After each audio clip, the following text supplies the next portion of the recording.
Halo, Assalamualaikum warahmatullahi wabarakatuh. Waalaikumsalam warahmatullahi wabarakatuh. Salam sejahtera bagi kita semua. Seperti biasa, jika Bu Neda bilang, selamat pagi insan cemerlang. Pagi-pagi yes, luar biasa, tetap semangat. Apa kabar hari ini? Sehat, cerdas, ceria. Luar biasa, semangat sekali ya. Semoga kalian dalam keadaan sehat selalu dan terus jaga kesehatan. Apakah ada yang tidak berangkat? Hadir semua, Bu. Alhamdulillah hadir semua ya. Nah, sebelum kita memulai pelajaran kali ini, mari kita berdoa terlebih dahulu. Berdoa disilahkan. Berdoa selesai. Iya anak-anak, selamat berjumpa lagi dengan Bu Neda dalam pembelajaran IPS. Apakah sudah siap menerima pelajaran hari ini? Cukup siap, sangat siap, siap sekali. Alhamdulillah, antusias sekali ya. Anak-anak, hari ini kita masih melanjutkan materi minggu lalu. Coba ada yang masih ingat minggu lalu kita membahas apa? Saya kemarin membahas produksi dan distribusi. Iya benar, minggu lalu kita sudah membahas kegiatan produksi dan distribusi. Maka hari ini kita akan membahas kegiatan konsumsi.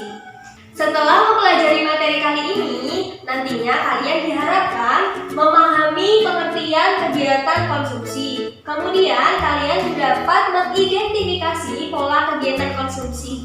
Kemudian yang ketiga, kalian diharapkan memahami pelaku kegiatan konsumsi. Dan yang terakhir, diharapkan kalian dapat mengidentifikasi aspek positif dan negatif dari perilaku konsumtif. Nah, sebelumnya kalian simak dulu video berikut ini ya. Kegiatan konsumsi.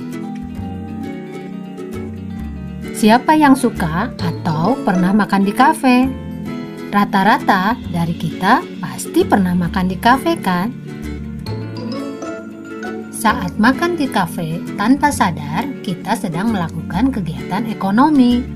Kegiatan ekonomi yang kita lakukan saat makan di kafe adalah kegiatan konsumsi.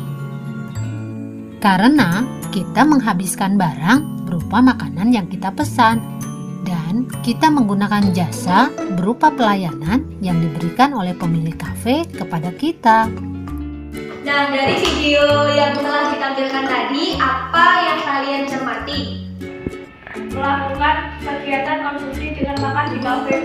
Iya, benar sekali. Dari video yang telah ditanyakan tadi, ketika kita makan di kafe itu merupakan bentuk dari kegiatan konsumsi. Mengapa? Karena ketika kita makan di kafe itu kita menghabiskan barang berupa makanan dan kita menggunakan jasa mereka. Nah, oke, kita masuk ke materi berikutnya ya.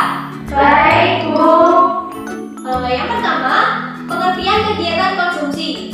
Kegiatan konsumsi adalah kegiatan mengurangi atau menghabiskan nilai guna suatu barang atau jasa untuk memenuhi kebutuhan. Nah, tujuannya sendiri yaitu memenuhi kebutuhan hidup secara maksimal dan dapat memperoleh kepuasan setinggi-tingginya dari barang dan jasa yang dikonsumsi. Nah, orang yang melakukan kegiatan konsumsi ini disebut konsumen, sedangkan barang yang digunakan untuk konsumsi itu disebut barang konsumsi. Nah, adapun tindakannya yaitu tindakan konsumsi. Kemudian yang kedua ada pola konsumsi. Pola konsumsi adalah susunan tingkat kebutuhan dalam jangka waktu tertentu yang akan dipenuhi dengan pendapatan untuk mengatur pengeluaran sehingga memerlukan skala prioritas kebutuhan. Nah, pendapatan itu merupakan faktor terpenting dari pola konsumsi. Mengapa? Karena semakin besar pendapatan, maka tingkat konsumsinya akan semakin tinggi. Adapun rumusnya yaitu pendapatan sama dengan konsumsi ditambah tabungan. Kemudian tabungan itu diperoleh dari pendapatan dikurangi konsumsi. Nah, jadi seluruh pendapatan kita itu tidak harus digunakan untuk konsumsi. Kita tidak harus membeli-beli barang, tetapi kita juga harus membiasakan diri untuk menabung. Kemudian ada pun faktor-faktor yang mempengaruhi pola konsumsi, yaitu usia, jenis kelamin, tingkat pendidikan kebudayaan, jenis pekerjaan, jumlah anggota keluarga, pendapatan, agama, lingkungan, dan gaya hidup. Nah, di dalam pola konsumsi ini anak-anak terdapat yang namanya skala prioritas kebutuhan. Mengapa? Karena banyaknya kebutuhan manusia, maka kita harus bertindak selektif dan ekonomis. Artinya, kita harus mempertimbangkan pengorbanan yang dikeluarkan dan hasilnya. Dengan apa caranya? Yaitu dengan cara menyusun daftar kebutuhan dan mengurutkan berdasarkan tingkat prioritasnya. Nah, kemudian yang ketiga, kita masuk ke pelaku kegiatan konsumsi. Di sini ada rumah tangga keluarga, rumah tangga perusahaan, rumah tangga negara, seperti itu. Yang pertama, rumah tangga keluarga. Setiap rumah tangga berupaya memenuhi kebutuhan dan menyelaraskan antara pendapatan dan pengeluaran. Kemudian, pada rumah tangga perusahaan dapat menekan biaya produksi dengan cara menggunakan bahan baku yang murah, tenaga kerja yang terampil, dan tentunya teknologi yang tinggi. Kemudian, yang terakhir ada rumah tangga negara. Ini bertujuan untuk melayani kebutuhan masyarakat dengan membuat rancangan anggaran agar pengeluaran pemerintah itu sesuai dengan kebutuhan masyarakat. Nah, kemudian ada aspek positif dan aspek negatif dari perilaku konsumtif. Pada perilaku konsumtif ini ada aspek positif dan aspek negatif. Aspek positifnya yaitu dapat menciptakan pasar bagi produsen. Yang kedua, meningkatkan lapangan pekerjaan. Yang ketiga, menjaga kestabilan ekonomi. Dan yang keempat adalah menunjang kegiatan ekonomi. Dan yang terakhir, kita jadi termotivasi untuk meningkatkan pendapatan. Kemudian ada juga aspek negatifnya yaitu mengurangi kesempatan menabung. Kemudian ketika tabungan kita rendah, maka investasi kita juga rendah. Nah, jika investasi kita rendah, maka pendapatan kita juga rendah. Nah, ketika pendapatan kita rendah, kita cenderung melupakan kebutuhan yang akan datang. Kita hanya fokus hidup berfoya-foya yang akhirnya menimbulkan kecemburuan sosial. Nah, dari materi yang telah kita pelajari tadi, adakah yang ingin ditanyakan atau belum jelas? Silahkan. Belum, Bu.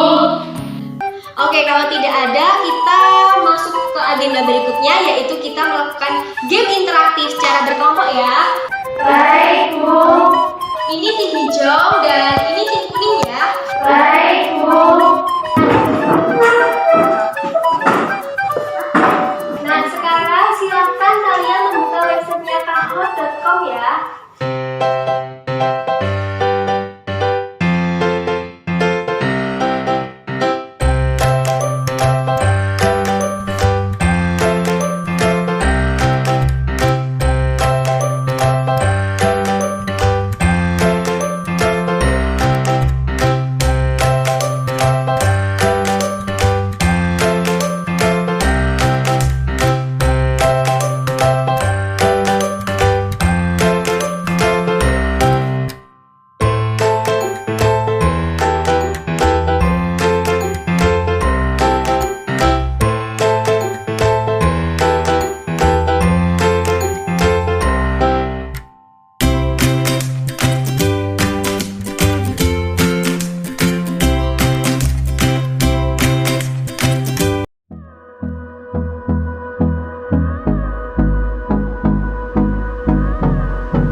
kesimpulan, setiap manusia menggunakan barang tentu ada tujuannya, yaitu untuk memenuhi kebutuhan demi menjaga kelangsungan hidupnya.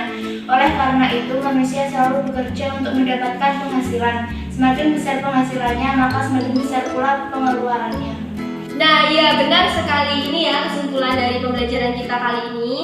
Nah, anak-anak, sebagai evaluasi mandiri, kalian mengerjakan LKPD ini ya. Ini skala prioritas kebutuhan. Nah, ini dikerjakan secara individu, dikumpulkan minggu depan ya. Ibu bagikan. Baiklah anak-anak, cukup sekian materi kita pada hari ini. Mohon maaf bila ada kekurangan. Kita lanjut lagi minggu depan dengan materi peran iptek untuk menunjang kegiatan ekonomi. Jangan lupa dipelajari ya. Nah, untuk menutup pelajaran kali ini, kita berdoa terlebih dahulu ya. Berdoa disilakan. Berdoa selesai. Terima kasih telah mengikuti pelajaran dengan sangat baik. Tepuk tangan buat kalian.